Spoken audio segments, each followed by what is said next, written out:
blinding blue flame leaps from the nose. Dense clouds blanketed the giant rocket, and for a fraction of a second the rocket hung suspended in the smoke. Then it roared up and disappeared in the blue. This is Norman Brokenshire, and that was the Russian Yuri Gagarin blasting off through the ionosphere and out into space. But other things are going on in the ionosphere all the time. Right now, this very minute, things you will want to know about. You may never have listened much to shortwave, but the rest of the world does, because it's their best source of news. So come with me now and listen. Listen closely to what most of the world hears.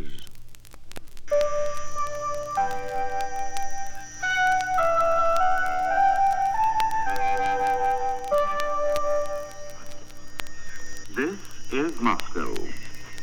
Good evening, everybody.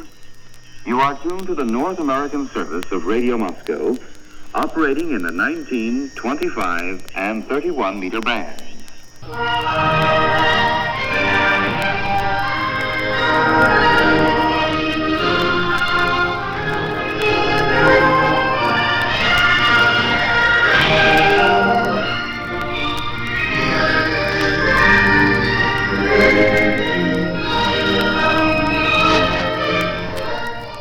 This first part has to do with the titanic struggle for supremacy between the East and West. We're going to hear sharp warnings, threats, and we Americans are not accustomed to being threatened. It is a new experience for us, but we're going to have to get used to it. The American Undersecretary of State, Mr. Chester Bowles, claims that Russia has not made a single concession since the Kennedy administration came to office 4 months ago. We would, of course, ask the American Undersecretary of State what concessions have been made by his government.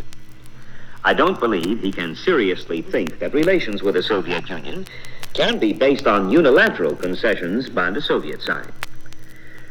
The overbearing attitude not only won't do in relations with the Soviet Union, it's not fitting for the United States in its present position. It's a well-known fact that the Soviet Union does not impose its way of life and its ideology on anyone. Revolutions are not exported. That's our firm belief. We are told that revolutions are not exported, but unofficially, they sure do get around.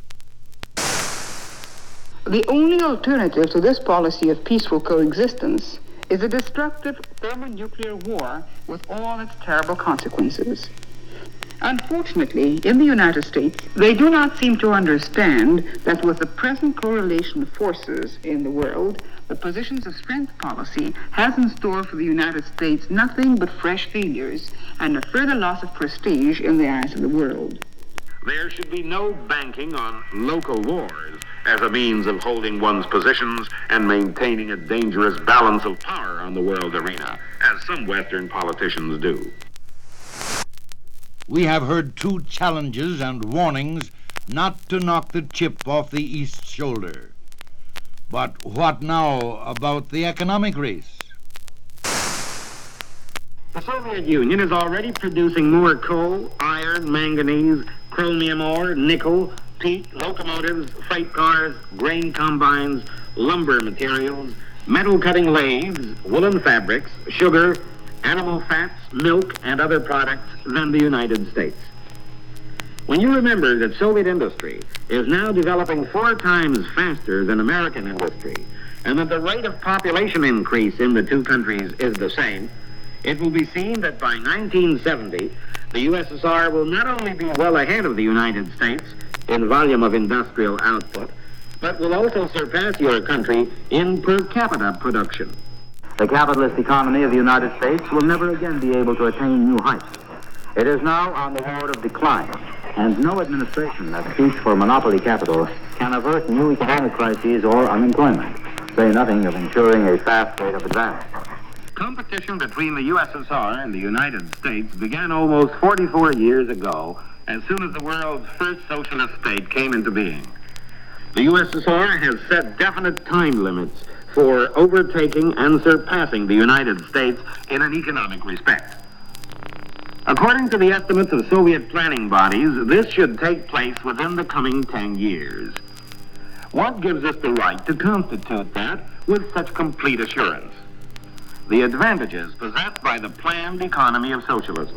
Socialist economy, which is based on social ownership, develops according to plan, and therefore it never experiences crises, unemployment, or the underloading of production capacities. In just the post-war years, American industry has experienced 4 critical production slumps, to say nothing of the chronic underloading of production capacities, although there are millions without jobs. This, too, is a law of capitalist development.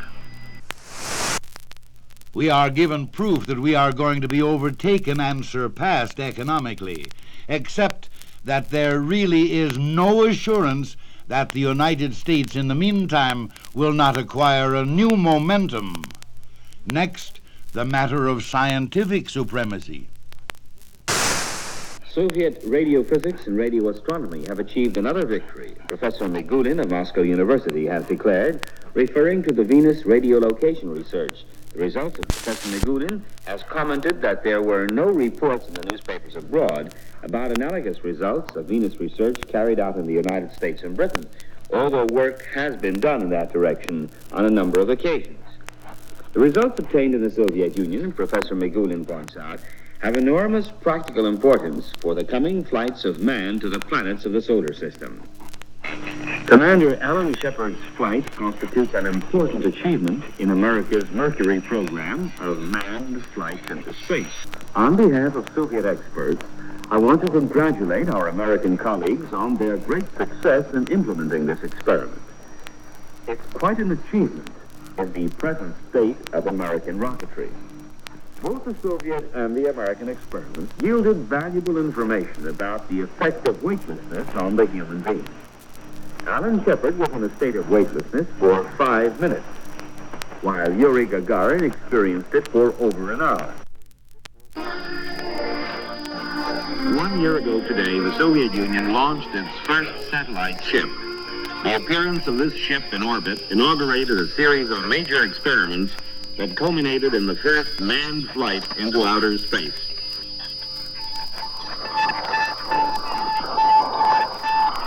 This is how the first satellite ship informed the world of its presence as it whirled round the Earth some 200 miles from the latter's surface. The ship weighed 4.5 tons, about as much as a city bus. In its capsule, it carried the equal of the weight of a man and reproduced the conditions to which man is accustomed on Earth. On August 19th last year, new signals sounded in outer space. A second satellite ship was orbiting.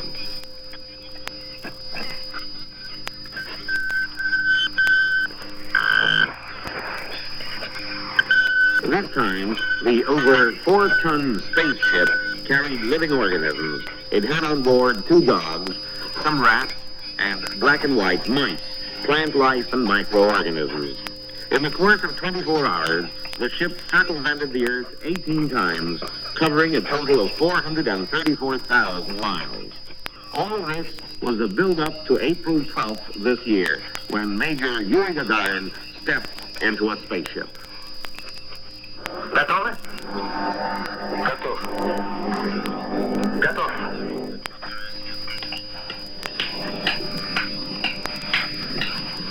Clad in a spacesuit, the world's first cosmonaut took his place in the capsule. The hatches were sealed tight. Then came the countdown. 5, 4, 3, 2, 1.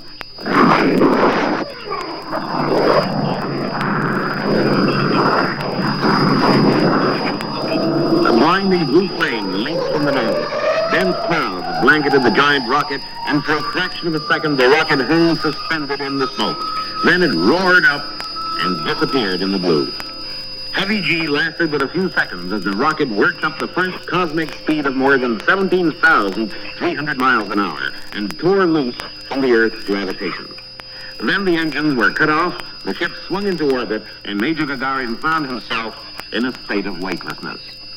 Корабль входит в плотный слой атмосферы.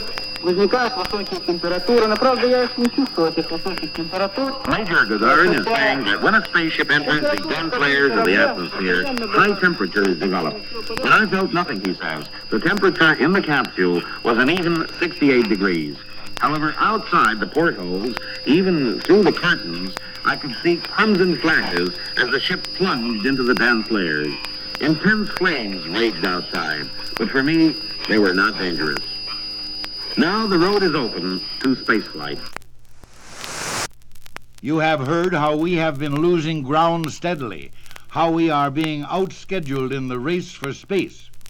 Among all the other colonialisms with which we are charged, it's beginning to look as though we shall not be in any position to be charged with lunar colonialism.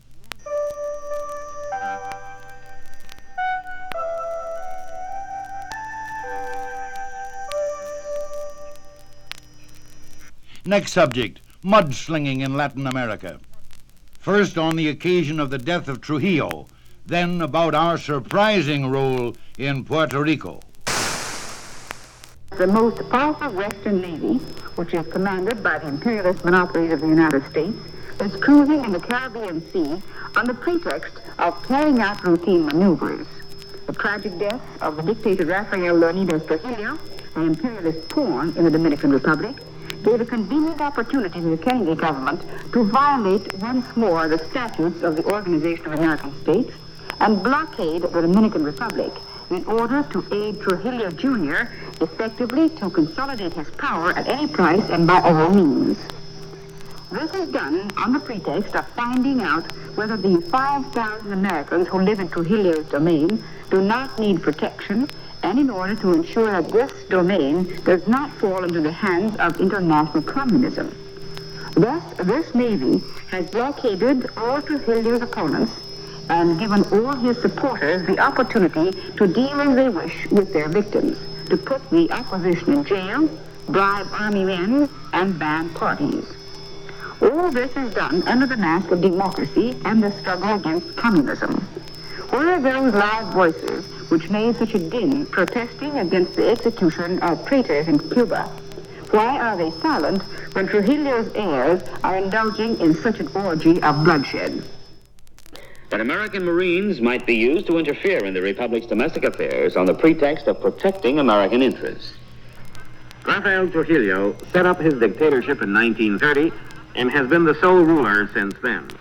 This fascist dictatorship was based on military force and the assistance extended to the regime by the United States. The federal authorities of the United States are persistently trying to suppress the struggle of the masses of the people of Puerto Rico for the independence of their country.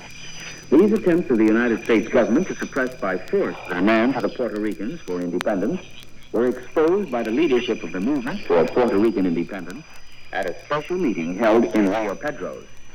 A report of this meeting was sent by the leadership to the presidents of Mexico, Brazil, Cuba, and Ecuador. And telegrams were also sent to the Security Council of the United Nations. Yes, my friends, there are crackpots and malcontents in every society. In fact, about 5,000 of them stream into West Berlin every week. Next stop will be Nicaragua, where torture chambers are operating in our behalf. Names have been edited out for security reasons. They had stores of explosives placed under the prison. At any minute, a single press of a button can reduce the prison walls to a smoldering heap of ruins, under which all the prisoners will be buried. The sadist and butcher, the younger of the brothers, is commander-in-chief of the Nicaraguan army. He has evolved a horrible system of tortures for his prisoners. He has the most dangerous of his political opponents placed in cages, in which, behind an insecure fence, there are tigers, lions, panthers, and other wild beasts. The refined torture system even exceeds that of the Nazi hangman. He has built a torture chamber in the former rooms of his own mother. The American propaganda machine holds forth profusely about the so-called democracy in the free world. That is obviously the only kind of a setup that is a faithful guard of the interests of United States corporations in Latin America. In Paraguay, still more torture. Well, Thousands of Paraguayans from all walks of life and of all political trends were thrown into prison, joining those who had already been languishing there. Prisoners are subjected to frightful tortures, many of which have become the usual form of entertainment for the dictator and his retainers. The list of their amusements includes beating prisoners with sticks, pouring ice-cold water over them, plunging them into electrically charged baths, and so on. The officers present at these shows went right on calmly drinking coffee, whiskey, and champagne. This is monstrous enough, but it pales in comparison with the horrible methods which these governments used to crush the partisan uprising in June 1959. Captured partisans were put in a sack, taken up in an airplane, and heaved overboard. The Paraguayan authorities reported many captive partisans as having been killed in battle. They would then proceed to torture them, after which they would cut off their tongues, tear out their eyes and nails, and fling their mutilated bodies into the Parana River. Democratic liberties have been abolished. The laws of the land exist to oppress the people, the church to make them humble and submissive, and the army to crush them if they dare to rise against their oppressors. As a matter of fact, they even include it in the free world and hold it up as a model of democracy. God save us from such a democracy. What the East seems to be saying is they would like us to interfere more in the internal affairs of these republics to prevent these alleged atrocities. Atrocities which are curiously reminiscent of some of the Hungarian tales of torture of recent times. Now, in Peru, in Bolivia, Brazil, and Chile. Unemployment is on the upswing in Peru, and there is a general economic recession because of management by American corporations. On behalf of the Soviet working people, the Central Trade Union Council protests vigorously against the test the working class movement. The strike movement is spreading in Bolivia. The strikes started last week when workers of the 5 largest mining centers demanded an increase in wages and other concessions which the government refused to give them. The trade union leaders in the city of Sao Paulo, Brazil, have asked President Jânio Quadros to speak out in support of the people of Angola. The appeal notes that insufferable living conditions have compelled the Angolans to rise against the Portuguese enslavers and fight for independence and sovereignty. The chairman of the United Trade Union Center of the Chilean workers declared that the Chilean working people, together with the working people of all of Latin America, were prepared to defend Cuba to the last drop of blood. It is reported from Lima, Peru, that students of the San Martin decided to declare Stevenson, who is scheduled to arrive in Peru today, a persona non grata. Here, the East is certainly giving us broad hints that they would like to borrow one Mr. Jimmy Hoffa for a little while. But no show would be complete without a fashion expo about the latest diplomatic styles. Mr. Andrew Stevenson, President Kennedy's special representative, has arrived in Lima on his tour of Latin America. Mass demonstrations of protest against the visit were held in Lima yesterday.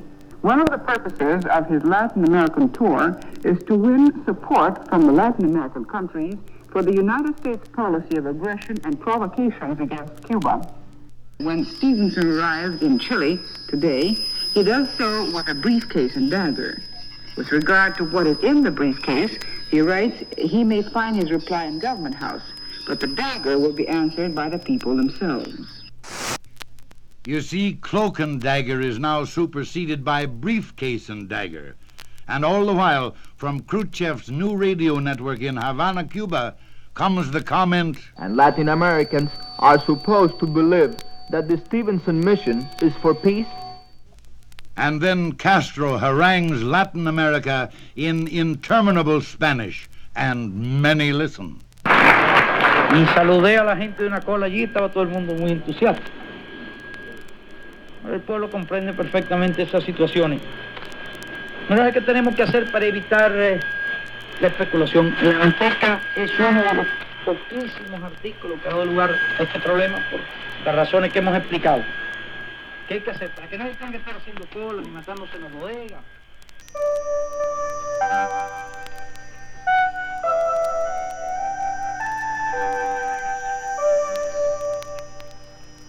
In the subject of segregation, the East has scored a big propaganda bullseye. Judge for yourself. Violent clashes have taken place in Alabama where segregationists, with the connivance of the state authorities, are making brutal attacks on demonstrators. The scenes of bloodshed in Montgomery are reminiscent of the worst examples of savagery. In Montgomery on Saturday, crowds of enraged segregationists made a brutal attack on 21 Negroes and white people protesting against the anti-Negro laws. The streets were a scene of bloodshed. According to eyewitnesses, it was a terrible sight. It is also reported that one Negro was left lying in the streets in a pool of blood. The crimes of Bloody Saturday have the blessing of Governor John Patterson of Alabama. He took no steps to prevent the outrage and gave instructions to the police not to intervene. A characteristic feature of Bloody Saturday in Montgomery was that the racists turned on the reporters, particularly press photographers and cinema operators, who tried to take pictures of the scenes of brutality. Norman Ritter, reporter from Life and Time, was among those beaten up. These magazines are always trying to persuade their American and non-American readers how democratic and free everything is in the United States. It's difficult to guess what they will tell their readers now. It will have to be admitted that the members of this Peace Corps have a pretty difficult task. Who is going to believe their propaganda after what has happened in Alabama? While 5 whites and 2 Negroes were being arrested in Jackson for riding in the same bus, while fascist thugs were carving a swastika on the living body of a Negro student in Sumter, South Carolina, publicity experts at a convention in Washington were being reproached for their failure to show the world the real America. They were told they've not been able to play up American humanitarianism, integrity, and democracy. They can advertise American cornflakes and automobiles because they really are good. But how can they make the African Negroes sympathize with the unpunished beatings of American Negroes in Mississippi and Louisiana, the use of tear gas against them, the burning of their buses in Alabama, the torture of Herman Harris in South Carolina, and the unjust sentences passed on Negroes in Jackson? Don't you know that freedom is a bad word in the state of Mississippi? In your country yesterday, the people whom the courts convicted were not the racists, Ku Klux Klan conspirators, or fascists who murdered Negroes and burned their houses and cars, but the Negroes themselves and those white citizens who would no longer tolerate the barbarous practice of discriminating against people whose skin was another color to theirs. The people who were sent to jail were not the thugs who beat up and kicked the Negroes of Montgomery, but Mr. and Mrs. Gatch, who, horrified by the brutality, implored the police who were standing by to intervene. These 2 citizens were actually convicted of committing a breach of public order, so that the court evidently wished to show that beating up people in the street is public order in Alabama. As reported by the New York Herald Tribune, the local police in Montgomery have membership in the Ku Klux Klan, and the atmosphere is such that people talk about the fight against segregation in whispers. Thus, the Negroes of Alabama are now unprotected from the lawlessness of the racists, enjoying the support of the local authorities and the state troopers, half of which are Ku Klux Klan members. That was commentary by Leo Tuchayev on the race riots in the state of Alabama. This is Radio Moscow.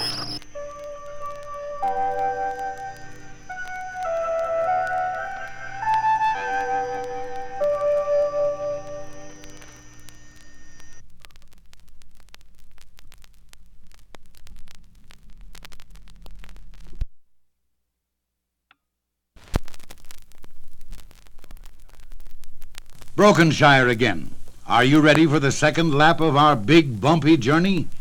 The first part here is devoted to another aspect of the East-West power struggle, the uneasy subject of aggression. Fasten all seat belts. Here we go.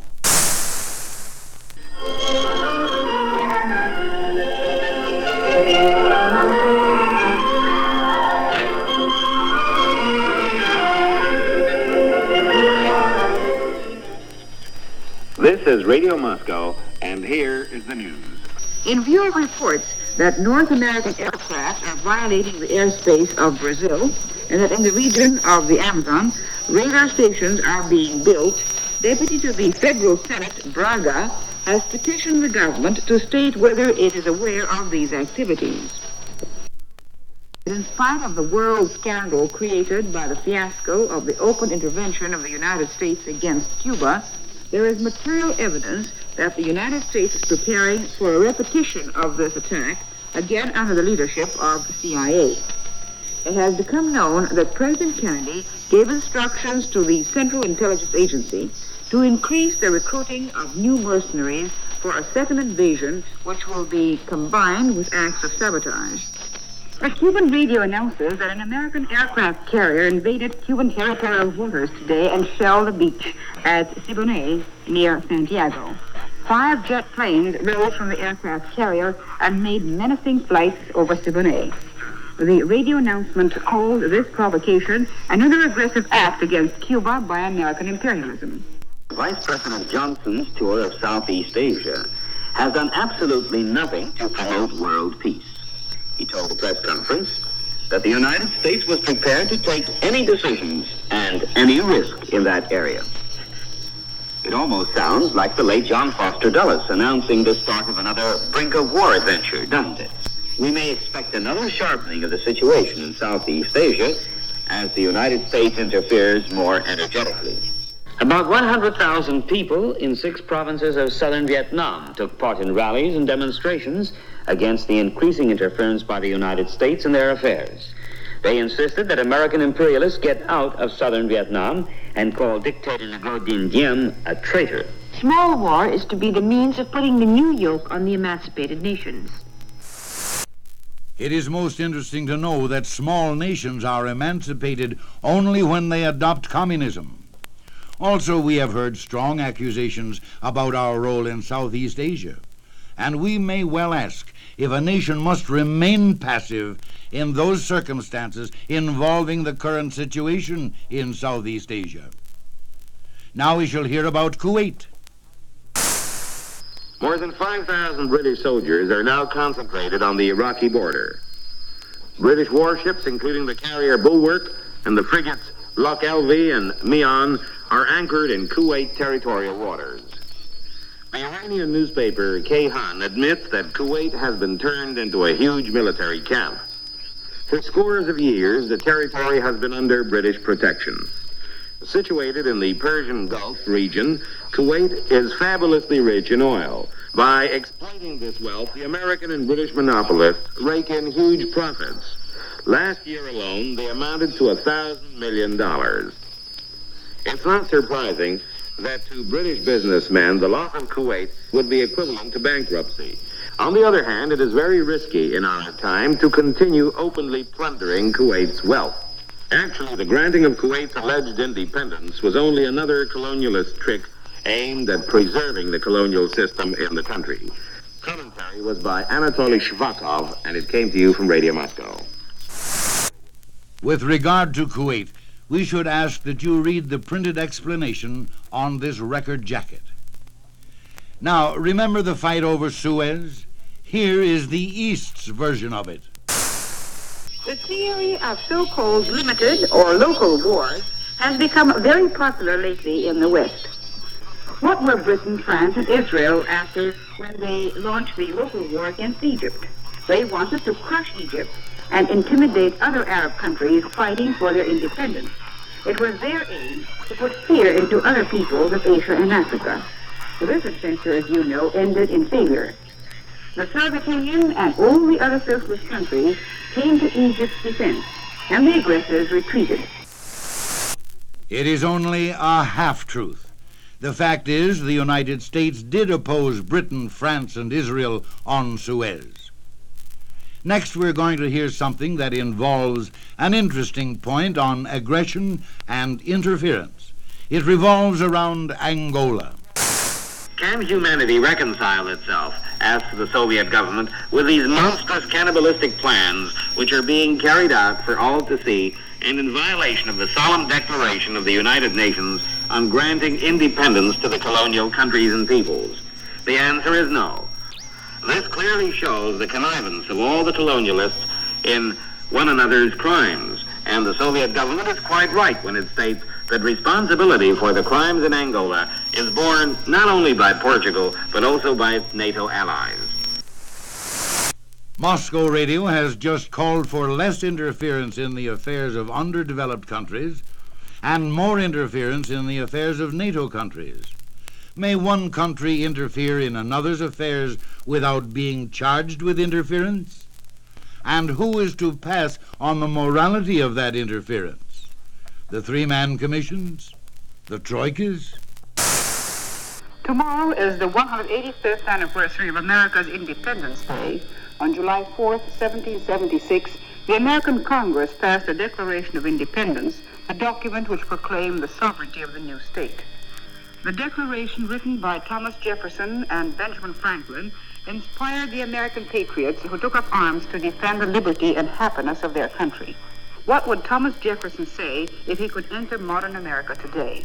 He vowed that his native land would be an enemy of war. However, today he would hear certain American politicians speak of the necessity of war.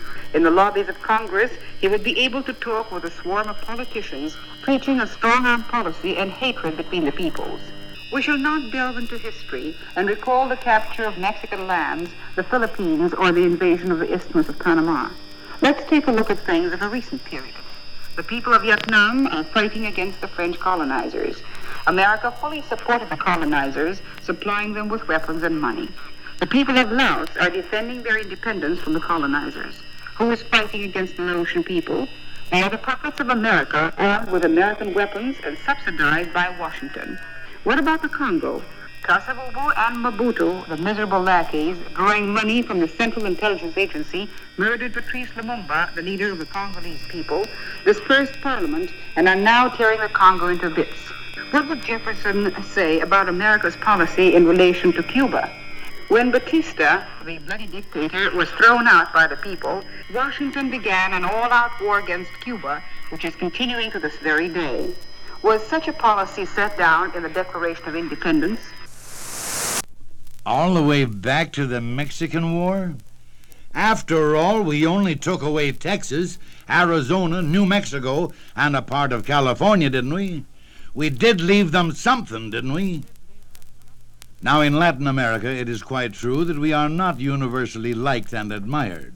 How would you have liked to accompany Adlai Stevenson in his swing around South America? Here it is, Radio Moscow reporting.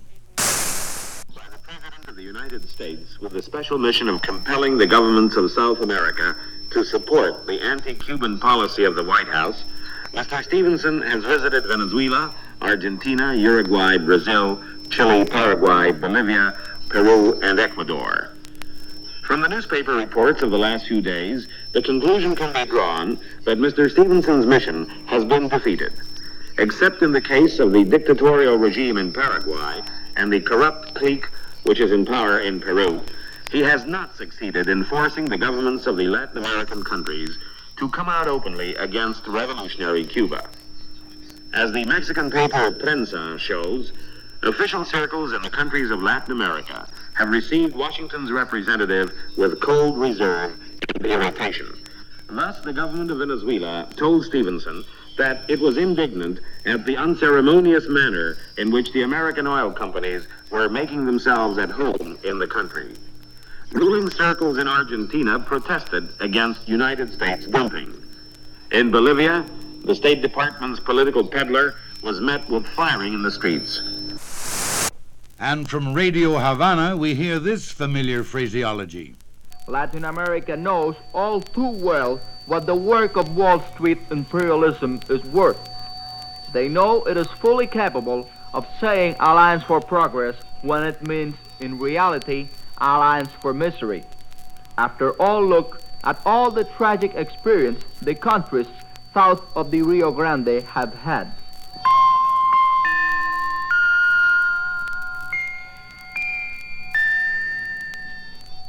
This is Radio Havana, Cuba. Next comes a deadly serious subject, that of West Berlin and the threat of aggression. Aggression, Eastern style. Every person, if not deprived of common sense, sees and understands that the signing of a peace treaty is the way to improving relations between states. The granting to West Berlin of the status of a free city would mean that all countries of the world wishing to maintain economic and cultural ties with the city would have the right and possibilities to freely exercise these ties. Of course, agreement would have to be reached with a country across whose territory pass the communications that link West Berlin with the outside world. If any country violates peace and crosses the borders, ground, air, or water, of another country, it will assume full responsibility for the consequences of the aggression and will receive a proper rebuff. There are some in the West who threaten us, saying that if we sign a peace treaty, it will not be recognized, and that even arms will be brought into play to prevent its implementation. Evidently, they forget that times are different now. We are capable of giving a proper rebuff to any use of force, and we have what is needed to defend ourselves. West Berlin has been turned into a center for espionage and provocations against the socialist world. America's refusal to find a reasonable solution to the Berlin question suggested by the Soviet Union can lead to an explosion. That would be fatal for the United States, too. There is no need to brandish arms, carry out mobilizations, to threaten, and to blackmail. This is not a time for provocations. Here the East is saying that the very existence of a West Berlin within their borders is uncomfortable and an irritation to them. They also oppose the reestablishment of the same united Germany that has already started 2 world wars. The East threatens to go to war over the issue. Before a power struggle develops into a nuclear struggle, it might be a good thing to put the real issues in the Berlin dispute well out in public view.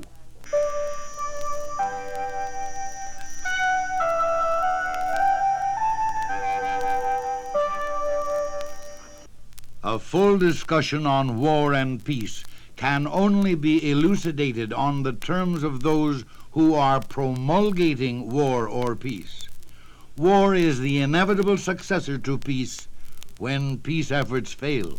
To struggle for peace means the struggle for the independence of the peoples against colonialism, for the liberation of the peoples from the yoke of imperialism, for the liberation of man. It means to struggle and labor in order to end the exploitation of man by man. To struggle for peace means to assert your independence in the face of colonialism, to assert the right of nations to self-determination, the right of every nation to decide its own fate, to maintain its sovereignty. For the leaders of the United States, the time for agonizing reappraisal has come. Among the nostrums advocated by the theoreticians of Washington are minor and local wars. What is this little war theory? Until recently, the leaders of the United States regarded thermonuclear bombs as a cornerstone of their policy. They imagined that at the mere threat of America's atomic potential, the peoples would become petrified with fear, like rabbits in front of a boa constrictor. Individuals may have the heart of a rabbit, but not peoples. And then an end came to the United States monopoly in atomic weapons. Very likely there will never again be a monopoly of such weapons. It has never been a secret that the aims of NATO have nothing in common with the preservation of peace. French Communist Senator Jacques Duclos has asked Premier Debré in a letter about a document exposing the Nazi past of now commanding NATO's ground forces in Central Europe. The document has been discovered in Soviet archives.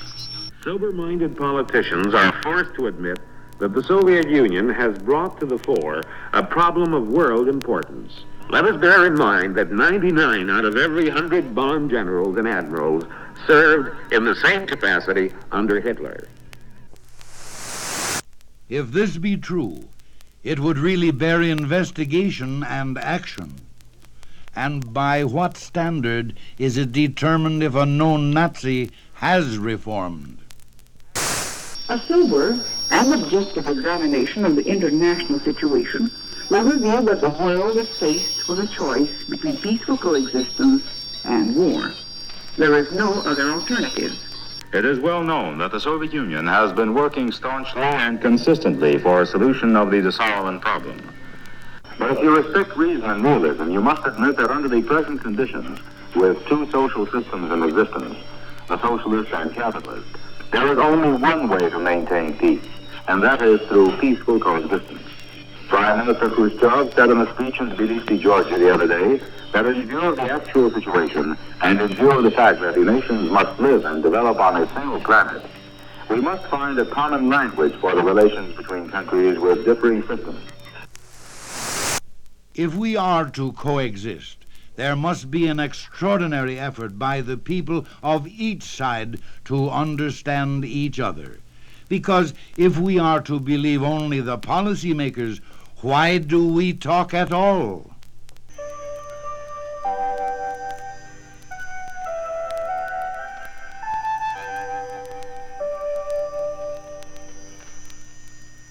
We consider all religions to be basically reactionary. For be it Mohammedanism, Buddhism, or Christianity, they all preach essentially the same thing. Be patient with life on earth. Accept all and everything. Turn your left cheek to the man who struck you on your right cheek, for he will go to hell, and you to the heavenly kingdom. It, that is religion, is against men fighting for their freedom. Religion has always opposed education.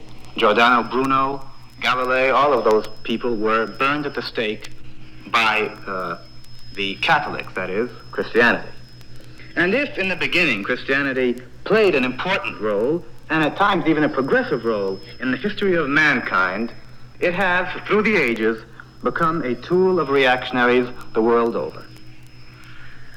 I want to add that according to the materialistic world outlook, all phenomena in the universe and on Earth have a natural character and are a result of the laws of development of nature. That is why we have no place for the supernatural. We regard everything from the primitive cell to man as a form of existence of matter, and we believe that matter is in a constant state of change and development. But we are tolerant towards people who are religious, and we follow Lenin's teachings that one must be very careful in fighting religion, that much harm can be done by those who hurt the religious feelings of others. And Lenin said that you must fight religion by means of education in an understandable and convincing way. Beginning with ancient Egyptian shrines, where a complex mechanism run by a system of waterways seemed miraculous to the people of those times, down to ancient Greek oracles who made use of special air tubes, and including all the Catholic miracles, say virgins who shed tears that were piped up into their eyes through specially arranged tubes. All these supernatural things were frauds. Now, I personally have not heard of these shrines that light up at night, but I can say this. The church has always produced miracles when its position was critical.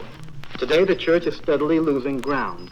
In our country, where the people have every opportunity to receive an education and where people are brought up on a materialist philosophy, this is especially noticeable. Therefore, it is quite natural that it tries, by hook or by crook, to keep its few followers.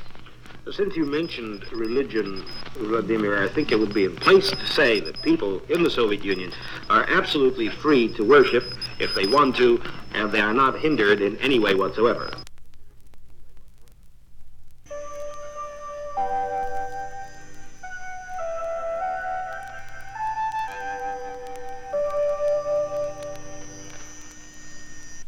Free world, police state. Both phrases were invented by us to designate the difference between East and West. Judge for yourself, but remember, when a cop stops you on the road, you may shout, "Police state," but not to him.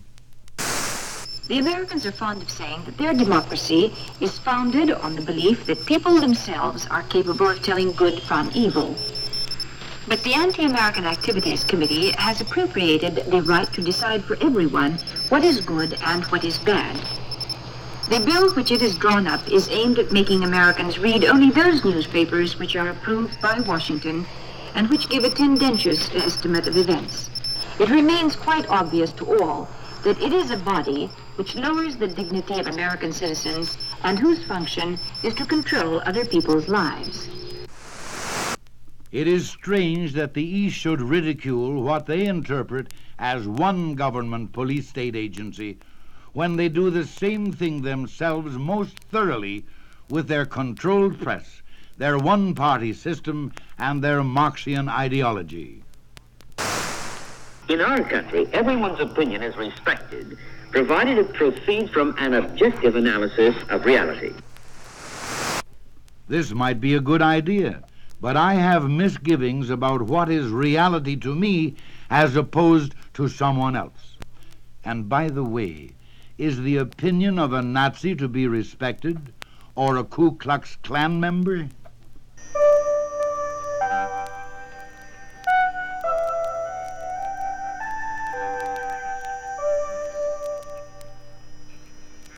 The following section provides some typical examples of the way in which the machinery of propaganda is used.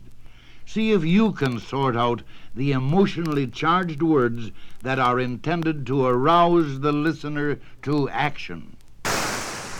Let us turn to the communist program. The target they are working towards, the banning of communism, is a society of eternal peace between nations, freedom for all nations, universal well-being and prosperity for the people of the earth. What could be more patriotic than fighting for the happiness of one's people? That is a fair appraisal, with which it is impossible not to agree. Yes, what is more patriotic than fighting for one's own people, whether they be capitalist, socialist, communist, or whatever? Blood is thicker than vodka. No matter how hard the reactionary bourgeois propaganda machine tries to minimize the Soviet Union's decisive role in the struggle against German fascism. These events are another reminder that militarist groups in the West have not abandoned their schemes and that the people must not relax their vigilance in relation to those who have learned nothing from the lessons of the past war. The decisive factor that is restraining the aggressive forces in their desire to unleash war is the increased power of the USSR and the other socialist countries. The time has passed when adventures launched by imperialists could go by unpunished. True, nor will aggression in any other camp go unpunished. You can be sure that if the United States and Britain really wanted an agreement to stop nuclear tests for all time, they could find the arguments for it and convince their NATO ally friends to stop its experiments in the Sahara. Since they do not, it only shows again that they do not desire any such agreement. The blame lies chiefly with the United States, which pursues a policy of obstruction and red tape. In Laos, the voice of Pathet Lao commented that the constructive proposals invariably abides by the principles of peaceful coexistence and the right for all nations to decide their own home and foreign affairs. It seems most illogical in these times to speak of all nations deciding their own home and foreign affairs regardless of the rest of the world. No decision fails to affect other countries. Marshal Semyon Timoshenko noted that the chief burden in the war against the fascist invaders fell to the Soviet Union. The victory, he said, was determined on the Soviet front. Russia alone could never have survived. Remember the Murmansk Run? The principle used by reactionary Western propaganda in writing about the socialist countries is charge others with what you yourselves are doing. But fewer people are to be found every day who believe these inventions of the capitalist propaganda machine. People everywhere know that the Soviet Union is a land of peace. Most folks are inclined to accept things like politics at face value. Independent thinking is rare. But in our own free world, we hold and treasure the freedom to think and disagree. Can we have this freedom and then not use it? The governments of the Western powers will be taking on themselves a great responsibility before the peoples of their countries if they only reply with maneuvers and subterfuges to the clear, resilient, and high-minded Soviet position. Some of my best friends and worst enemies are clear, resilient, and high-minded. The Soviet Union honestly abides by its obligations not to experiment with nuclear arms. This is an honest proposal, permeated with a sincere desire for mutual understanding. Time and again, the Soviet Union has given convincing proof that it is ready to light not only a small candle, but a big bonfire of friendship and mutual understanding. Upright people everywhere wish Mr. Khrushchev, that tireless fighter for peace, success in his mission.